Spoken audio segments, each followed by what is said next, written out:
तर या ठिकाणी या ठिकाणी जर बघतोय ना तर गोल्डचा चार्ट ओपन आहे आणि तेच जर बघतोय ना तर आपला जो स्नायपर एंट्री सेटअप आहे ना त्याने आपल्याला या ठिकाणी सेल सिग्नल जनरेट करून दिलेला आहे. त्याचबरोबर प्रिव्हियसली बघितलं तर रेसिस्टन्स देखील या ठिकाणी आपल्याला दिसतोय. तर आपण काय करतोय इन 15 मिनिट टाईम फ्रेम या ठिकाणी ॲनालिसिस करण्याचा प्रयत्न करत होतो. तर 5 मिनिटाच्या टाईम फ्रेमवर आपण काय करणार आहे एंट्री शोधण्याचा या ठिकाणी प्रयत्न करणार आहे.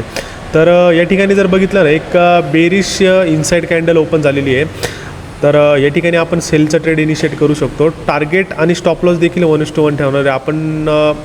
त्याचं जर बघितलं गेलं ना तर 1:2चं टार्गेट ठेवण्याचा प्रयत्न करणार आहे. छोटासा स्काल्पिंग या ठिकाणी आपण काय करतो आहे स्काल्पिंगचा ट्रेड इनिशिएट करतो आहे. टार्गेट आणि स्टॉप लॉस देखील आपण त्या पद्धतीने सेट करणार आहे. तर प्रिव्हियस स्विंग हाय जो आहे ना त्याच्यावरती आपण त्याचं टार्गेट ठेवतो आहे. 1:2च्या रेशोने आपण काय करतो हा ट्रेड इनिशिएट करतो आहे. खूप स्लो मुवमेंट आहे, स्टेडी मुवमेंट आहे. जनरली जर बघितलं गेलं ना तर ह्या 5 मिनटाचा कॅन्डलिस्टिक पॅटर्न किंवा 5 मिनटाची कॅन्डल कुठल्याही प्रकारचा आपल्याला ट्रेड कुठे जाणार किंवा प्राईस कुठे जाणार हे सांगू नाही शकत. जर तुम्ही बघितलं गेलं ना मोठ्या टाईम फ्रेमवर जर ॲनालिसिस करत असाल ना तर त्याचा इफेक्ट जास्त असतो आणि तो आपण बोलतो की त्यामध्ये येणारे मुवमेंट जे असतात ना किंवा ॲनालिसिस ते आपल्याला चांगल्या प्रकारे करता येतं.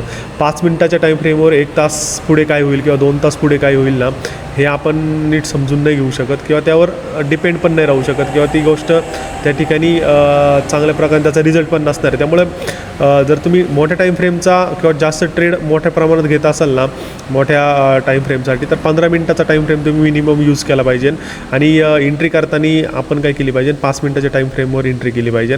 तर अशा प्रकारे आपण हा ट्रेड इनिशिएट केलेला आहे. तर आपण जी पोझिशन बिल्ड केली होती ना गोल्डमध्ये तर या ठिकाणी आपण शॉर्ट केला होता आणि सध्या बघतोय तर काय झालेली मोमेंटम थोडीशी स्टार्ट झालेली आहे. $53-54चा $42-41 आपल्याला या ठिकाणी प्रॉफिट दिसतो आहे. $44. ट्रेडच्या मागचं लॉजिक सिम्पल होतं. रेसिस्टन्स होता प्रिव्हियसली 15 मिनिटच्या टाईम फ्रेमवर जर बघितलं गेलं ना इंडिसिसिव्ह कॅन्डल होती. त्यानंतर मग थोडीशी सेलिंग प्रेशर मला या ठिकाणी फाइंड आउट झाला.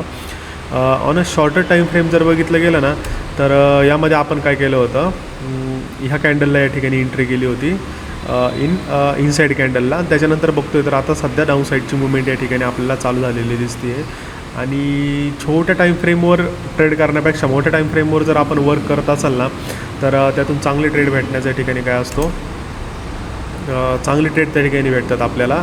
आणि जर तुम्ही बिटकॉईन किंवा गोल्डमध्ये ट्रेड करत असाल ना तर प्रॉब्लेम हा येतो की ओव्हर ट्रेडिंगचा प्रॉब्लेम येतो. त्याच्यामुळं थोडंसं टाईम लिमिट आपण या ठिकाणी सेट केली पाहिजे.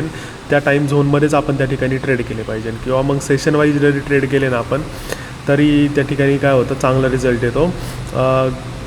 गोल्ड आणि जर बिटकॉईनच्या कंपॅरिझनमध्ये दोन्ही बघितलं गेलं ना तर गोल्ड थोडंसं जास्त स्टेडी चालतो. बिटकॉईन थोडंसं व्होलेटाईल असतो. त्यामध्ये इम्पल्सिव्ह ट्रेडिंग होण्याची शक्यता जास्त असते. त्यामुळे ट्रेड करताना बिटकॉईनमध्ये कमी क्वांटिटीत केलं कधीही चांगलं राहील. आणि तेच जर आपण इंडियन मार्केट बघतोय ना सध्या इंडियन मार्केट खूप चॉपी चालू आहे. या ठिकाणी बघितलं गेलं ना आपल्या बॉटनी सेलचा सिग्नल या ठिकाणी जनरेट करून दिला होता.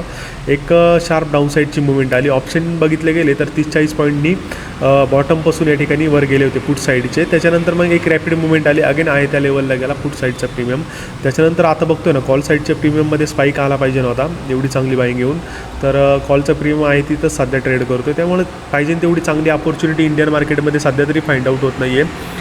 एकाच झोनमध्ये काय करतं आहे इंडियन मार्केट ट्रेड करतं आहे तिथले तिथं ट्रेड करत असल्यामुळे ना प्रीमियमसुद्धा स्पाईक मारत नाही आहे. आणि तेच जर सध्या गोल्ड बघतो आहे ना तर गोल्ड काय करतो आहे डाऊन साईडला ट्रेड होण्यासाठी या ठिकाणी तयारी करतो आहे. या ठिकाणी आपण बघितलं गेलं तर या ठिकाणी आपण काय केलं होतं जवळजवळ 1:2च्या रेशोने आपण हा टार्गेट आणि स्टॉप लॉस सेट केला होता. या ठिकाणी जर बघतोय ना आपण तर आपण गोल्डमध्ये शॉर्टची पोझिशन बिल्ड केली होती. त्यामध्ये जवळजवळ $126 आपण प्रॉफिट बुक करू शकलेलो आहे. प्रॉफिट जर बघतोय ना आपण तर या ठिकाणी बुक केला होता. गोल्ड जो आहे ना आपण जसंही माझा बॉट या ठिकाणी सेल सिग्नल जनरेट करून दिला ना या ठिकाणी मी सेल केला होता 1:2च्या रेशोनी सेल करून आपण काय केलं टार्गेट हिट केलं.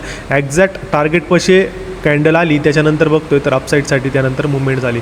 स्टील आता बघितलं गेलं तर आपण बाय देखील करू शकतो. गोल्ड. पण या ठिकाणी थोडंसं सप्लाय झोन आहे आणि त्याचप्रमाणे रेसिस्टन्स आहे.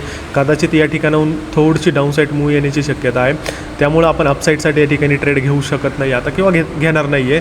तर अशा प्रकारे आपण जवळजवळ बघितलं गेलं ना $126 प्रॉफिट जनरेट करून हा जो सेशन आहे ना सध्या क्लोज करतो आहे. शॉर्ट व्हिडिओ असतो, एकच व्हिडिओ टाकतो किंवा 2 व्हिडिओ टाकतो मी. त्यामध्ये टार्गेट आणि स्टॉप लॉस हिट केलेलं दाखवतो तुम्हाला. आणि त्याचप्रमाणे असं असतं की मोठ्या टाईम फ्रेमवर ट्रेड होतो. तर ट्रेडिंगच्या वेळेस आपण एंट्रीच्या वेळेस अवेलेबल असतो, त्याचं लॉजिक देखील समजून सांगतो. पण एक्झिटच्या वेळेस असलंच असं नाही, कारण बघितलं गेलं ना यामध्ये खूप मोठमोठे वेळचा ट्रेड चालतात, खूप वेळ जाऊ शकतो त्याच्यामध्ये. त्याच्यामुळं या ठिकाणी माझं टार्गेट देखील हिट झालं. त्यावेळेस मी रेकॉर्डिंग नाही करू शकलो, त्यामुळे आत्ता रेकॉर्डिंग करतो आहे. तर सध्या बघतो आहे ना तर अकाउंट साईज जवळजवळ $1581 आहे आपली. तर हा जो सेशन आहे ना सध्या काय करतो आपण या ठिकाणी क्लोज करतो आहे.